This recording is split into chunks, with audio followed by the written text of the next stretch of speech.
बारिश में 5 गरीब प्रेग्नेंट बहू, घास की झोपड़ी। माँ जी मुबारक हो, आप एक बार फिर से दादी बनने वाली हैं। पूनम और पूजा पेट से हैं। क्या सच में?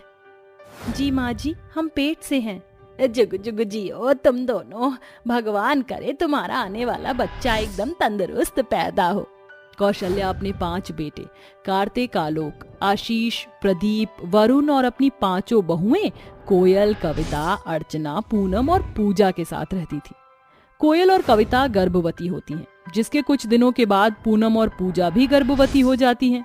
कौशल्या के 5 बेटे एक फैक्ट्री में काम करते थे, जिससे उनके घर का गुजारा ठीक ठाक हो जाया करता था। कार्तिक, आलोक, आशीष, प्रदीप और वरुण, ये लो इस महीने का सारा हिसाब। लेकिन मालिक, अभी तो तनख्वाह मिलने में समय है, तो आप अभी से हमें पैसे क्यों दे रहे हैं? क्योंकि मैं तुम 5 को काम से निकाल रहा हूँ। कल से तुम 5 को यहाँ आने की कोई जरूरत नहीं है। लेकिन क्यों मालिक? हमारे यहाँ कारीगर ज्यादा हो गए हैं, इसलिए हम एक्स्ट्रा कारीगरों को यहाँ से निकाल रहे हैं। इतना कहकर 5 भाइयों का मालिक उन्हें उनके पैसे देकर काम से निकाल देता है, जिसके बाद वो 5 ये सभी बातें अपनी माँ और अपनी पत्नियों को बताते हैं, जिसे सुनकर हे भगवान, मेरी 5 बहुएं गर्भवती हैं। ऐसी हालत में तुम लोगों का काम छूट गया, अब हम सबका क्या होगा? माँ, आपको फिक्र करने की कोई जरूरत नहीं है। रास्ते में आते हुए हमें गांव के शंभू काका मिले थे। उन्होंने हमें शहर में एक नौकरी के बारे में बताया है। नौकरी बहुत अच्छी है और तनख्वाह भी अच्छी है, इसलिए हम लोग कल ही शहर चले जाएंगे। जितनी जल्दी जाएंगे उतना ही हम सबके लिए अच्छा होगा। भगवान तुम लोगों के काम में तरक्की दे। जाओ बेटा, मैं अपनी 5 बहुओं का अच्छे से ख्याल रखूंगी। 5 बेटे अपना सामान पैक करते हैं और शहर की तरफ रवाना हो जाते हैं, जिसके बाद अब घर में कौशल्या अपनी 5 बहुओं के साथ अकेली रह जाती है। ऐसे ही दिन बीतते हैं और एक दिन अचानक कौशल्या की बहू अर्चना को उल्टी आना शुरू हो जाती है। तुम्हें सुबह से उल्टी हो रही है, तुम ठीक तो हो ना? मेरा मन बहुत घबरा रहा है और कुछ अच्छा भी नहीं लग रहा। खट्टी चीज खाने का मन कर रहा है। मुझे लग रहा है कि अर्चना भी गर्भवती है। शुरुआत में मेरी भी ऐसी ही हालत थी। अर्चना के प्रेग्नेंट होने की ये खबर पूरे घर वालों के लिए एक खुशखबरी थी, लेकिन कहीं ना कहीं इस बात का उन्हें एक दुख भी था। कौशल्या को पहले ही अपनी 4 गर्भवती बहुओं का ध्यान रखने में काफी दिक्कत परेशानी हो रही थी।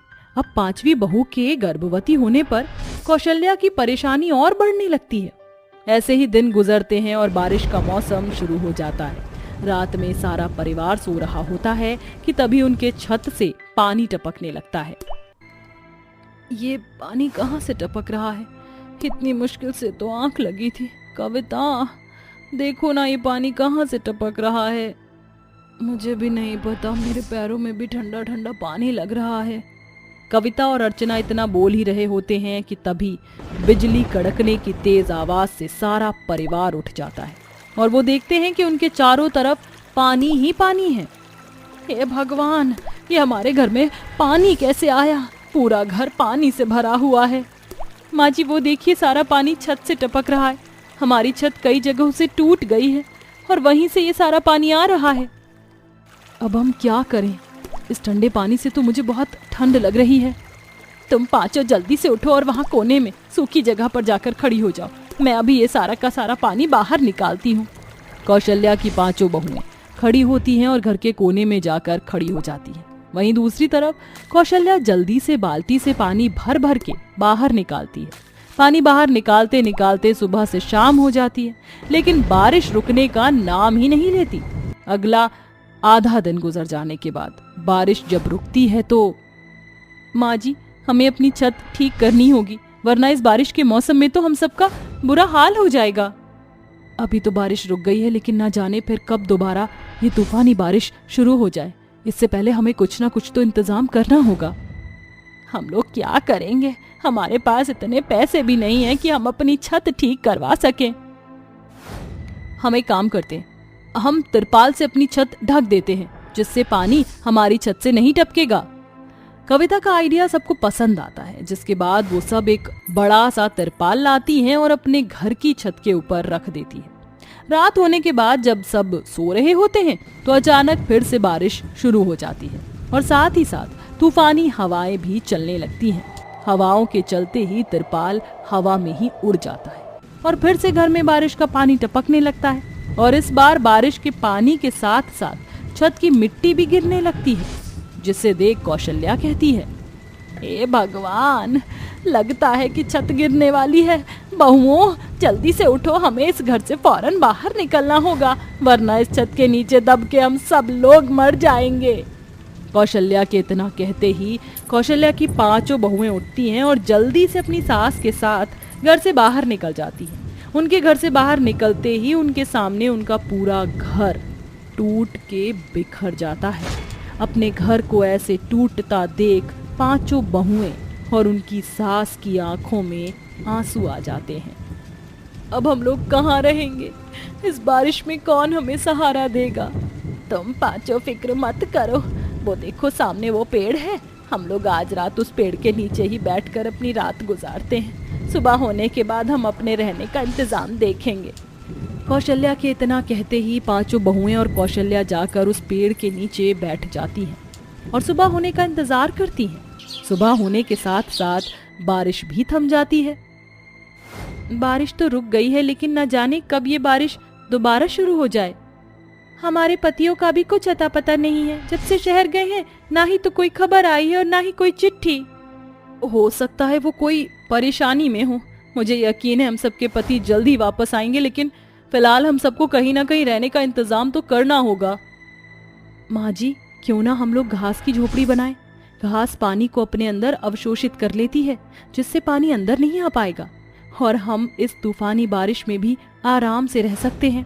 कौशल्या और बाकी सबको कोयल का ये आइडिया पसंद आता है, जिसके बाद कोयल और बाकी 4 बहुएं मिलकर बहुत सारी घास इकट्ठा करती हैं और 2 दिन की लगातार मेहनत के बाद वो 5 अपना घास की झोपड़ी बना लेती हैं। जिसके बाद अपनी सास के साथ 5 बहुएं उस घास की झोपड़ी में अच्छे से रहने लगती हैं।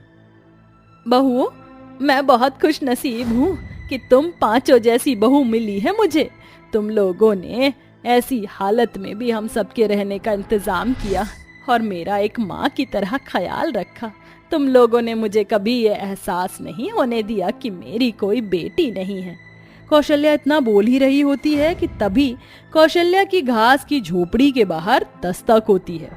जिसके बाद जैसे ही पूनम अपनी घास की झोपड़ी का दरवाजा खोलती है तो देखती है कि उसके सामने उन सबके पति खड़े हैं। अपने पतियों को सामने देखा और अपने बेटे को देख सबकी आंखों में आंसू आ जाते हैं। हमें तो लगा कि आप लोग हमें शहर जाकर भूल गए हैं। ऐसा नहीं था। हम लोग जब शहर गए तो हमें नौकरी तो मिल गई, लेकिन हमारा सेठ हमें पैसे देने में आनाकानी कर रहा था। पैसे ना होने की वजह से हम तुम लोगों को ना ही तो पैसे भिजवा सके और ना ही चिट्ठी लिख सके। लेकिन आखिरकार आज हमारे सेठ ने हमारे पैसे दे दिए और हम वापस आ गए।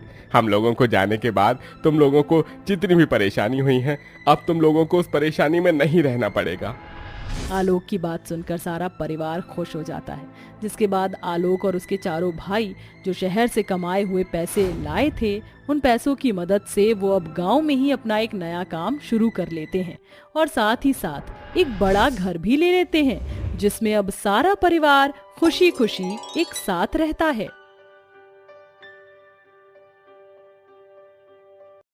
ममता रोज की तरह अपनी चाय की मौज ले रही होती है कि तभी छत से मिट्टी गिरकर ममता की चाय में आ जाती है।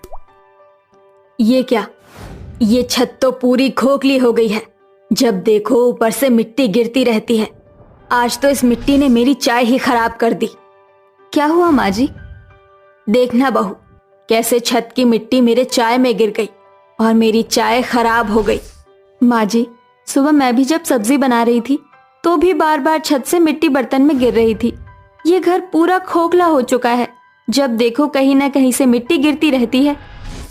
हाँ बहू, मैं भी कब से तेरे ससुर जी और सूरज से कह रही हूँ कि कोई दूसरा घर देख लो, लेकिन आजकल तो किराया इतना बढ़ गया है कि क्या करें। ममता इतना बोल ही रही होती है कि तभी वहां पर सूरज आ जाता है। माँ, आप और शालू आज यहीं मिल गए। चलो अच्छा हुआ, आप दोनों के लिए मैं खुशखबरी लेकर आया हूँ। ऐसी क्या खुशखबरी है जो तू इतना खुश हो रहा है? पास वाले मोहल्ले में मुझे एक अच्छा घर मिल गया है और किराया भी ज्यादा नहीं है और हमारा घर भी ग्राउंड फ्लोर पर ही है। तो आपको और बाबूजी को भी चलने फिरने में कोई दिक्कत नहीं होने वाली। ये तो सच में बहुत अच्छी खुशखबरी है। हम लोग कल ही उस घर में शिफ्ट कर लेंगे। जिसके बाद ममता का सारा परिवार घर का सारा सामान पैक करता है और अगले दिन होते ही अपने नए घर में शिफ्ट हो जाता है। नया घर सभी को पसंद आता है और वो खुशी खुशी उस घर में रहने लगते हैं और ऐसे ही समय गुजरता है। बाय माँ, मैं कॉलेज जा रही हूँ। इतना कहकर प्रिया अपने कॉलेज के लिए निकल जाती है। प्रिया जैसे ही अपने घर से बाहर आती है तो जल्दबाजी में प्रिया की टक्कर एक लड़के से हो जाती है और प्रिया की सारी बुक्स नीचे गिर जाती है, जिसे देखकर वो लड़का जल्दी से प्रिया की सारी बुक्स उठाता है। सॉरी, मैंने आपको देखा नहीं। इसमें आपकी कोई गलती नहीं है, मैं ही जल्दबाजी में जा रही थी। आप यहाँ क्या कर रही हैं? वो कल ही हमने यहाँ शिफ्ट किया है। लेकिन आप कौन? मैं एक्चुअली ऊपर वाले फ्लोर पर अपने पेरेंट्स के साथ रहता हूँ। आप मकान मालिक के बेटे हो? जी, आपसे मिलकर अच्छा लगा। मुझे भी, लेकिन अब मुझे चलना होगा। मुझे कॉलेज के लिए लेट हो रहा है। अगर आप बुरा ना माने तो मैं आपको अपनी बाइक पर कॉलेज ड्रॉप कर देता हूँ। आज तो एक बहुत इम्पोर्टेंट लेक्चर है। अगर मैं बस में गई तो लेक्चर मिस हो जाएगा। एक काम करती हूँ, इन्हीं के साथ बाइक पर चली जाती हूँ। ये तो हमारे मकान मालिक के बेटे हैं, तो मुझे कोई डर भी नहीं है। इतना कहकर प्रिया अजय के साथ बाइक पर बैठकर अपने कॉलेज के लिए निकल जाती है।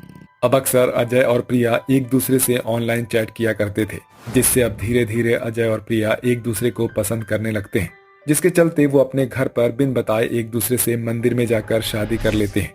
शादी करने के बाद प्रिया अजय जैसे ही घर आते हैं तो उन दोनों के माँ बाप उन्हें देखकर हैरान रह जाते हैं। अजय, ये तूने क्या कर दिया? तूने हम लोगों को बिना बताए शादी कर ली, वो भी हमारे ही किराएदार की बेटी से। क्या तुझे हमने इसलिए पढ़ाया लिखाया था कि तू एक दिन हम लोगों के साथ ऐसा करे? माँ, मैं अजय से बहुत प्यार करती हूँ और अजय भी मुझसे बहुत प्यार करता है, इसलिए हमने मंदिर में शादी कर ली।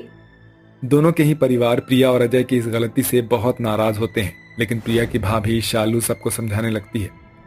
माँ जी, जो होना था सो हो गया, अब उसे कोई नहीं बदल सकता। माँ जी, आप प्रिया को माफ कर दीजिए और आप भी अजय को माफ कर दीजिए और इन्हें अपना लीजिए। सबको शालू की बात ठीक लगती है, जिसके बाद सभी लोग उन दोनों को माफ कर देते हैं और अजय की माँ सरला प्रिया का अपने ऊपर वाले घर में गृह प्रवेश करवाती है। शादी के बाद प्रिया एक सर्वगुण संपन्न बहू होने के सारे फर्ज निभाती है और अपने ससुराल वालों का बहुत ख्याल रखती है। लेकिन ऊपर ननद का ससुराल और नीचे भाभी का ससुराल, ये कुछ ज्यादा दिनों तक टिकने वाला नहीं था। ये प्रिया बहू कहाँ है? कब से ढूंढ रही हूँ, लेकिन कहीं मिल ही नहीं रही है। माँ, आपने नीचे देखा क्या? क्या पता वो नीचे ही अपने मायके में गई हो। वो अपने मायके गई है, वो भी हम लोगों को बिना बताए। माँ, आप कह तो ऐसे रहे हो जैसे उसका मायका न जाने कितने मीलों दूर है। नीचे वाले फ्लोर पर तो है उसका मायका, आ जाएगी थोड़ी देर में। ऐसे बहू का बार बार मायके जाना ठीक नहीं है। लोग क्या कहेंगे? उसके अपने ससुराल में पैर कम, मायके में ज्यादा टिकते हैं। अपनी बहू को बार बार मायके जाता देखकर सरला को ये बिल्कुल भी अच्छा नहीं लगता। सरला प्रिया को काफी बार समझाती है, लेकिन प्रिया अपने मायके जाना नहीं छोड़ती। आज तो सब लोग मेरे हाथ की आलू गोभी की सब्जी खाकर खुश हो जाएंगे। मैंने कितने समय के बाद आलू गोभी की सब्जी बनाई है, खुशबू भी बढ़िया आ रही है। भाभी, खुशबू तो बहुत अच्छी आ रही है। अरे ये क्या, आपने तो आज आलू गोभी की सब्जी बनाई है। एक काम करिए ना, मेरे और मेरे ससुराल वालों के लिए भी आलू गोभी की सब्जी दे दीजिए ना। वो भी आपके हाथ की आलू गोभी की सब्जी खाकर खुश हो जाएंगे। अपनी ननद के कहने पर शालू मना नहीं कर पाती और शालू प्रिया को सब्जी देती है, जिसके चलते कढ़ाई में अब नाम के लिए भी सब्जी नहीं बचती, जिसे देखकर शालू को बहुत बुरा लगता है, लेकिन वो भी कुछ नहीं कहती। ऐसे ही समय गुजरता रहता है। अरे शालू बेटा, तुम यहाँ, वो भी ऐसे अचानक? जी, आज मेरा काम जल्दी खत्म हो गया था, तो मैंने सोचा कि मैं प्रिया से आकर मिल लेती हूँ। बेटा, अपनी ननद के ऐसे अचानक ससुराल कौन आता है? आने से पहले बताना चाहिए। और वैसे भी तुम आए दिन तो प्रिया से मिलने आ जाती हो। अपने नंद के ससुराल जाना, वो भी बार बार, अच्छा नहीं होता।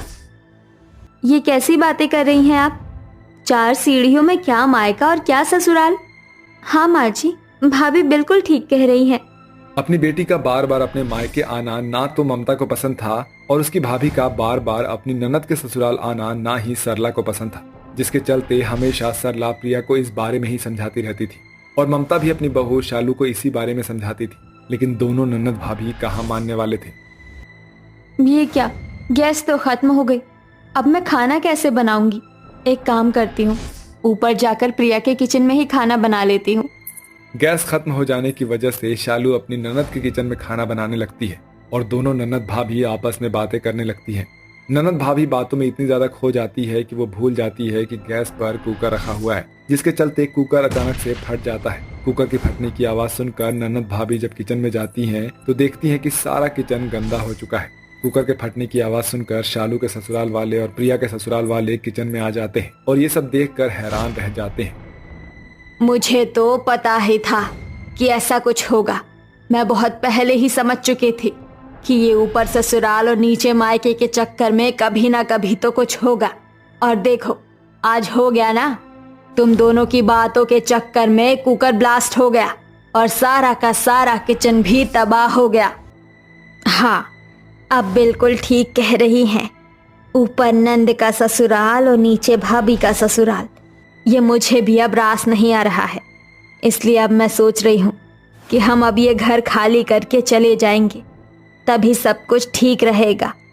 ममता फौरन सूरज को नया मकान ढूंढने के लिए कहती है और सूरज भी कुछ ही दिनों में नया मकान ढूंढ लेता है, जिसके बाद अब सूरज और उसका परिवार नए मकान में शिफ्ट हो जाते हैं। अब जब भी प्रिया को अपने मायके जाना होता है तो वो अपने ससुराल वालों से पूछकर अपने मायके जाती है, और जब भी शालू को अपनी ननद से मिलना होता है तो वो भी अपने ससुराल वालों से पूछकर ही उसके ससुराल आती है। ऐसे ही ऊपर ननद और नीचे भाभी के ससुराल की कहानी खत्म हो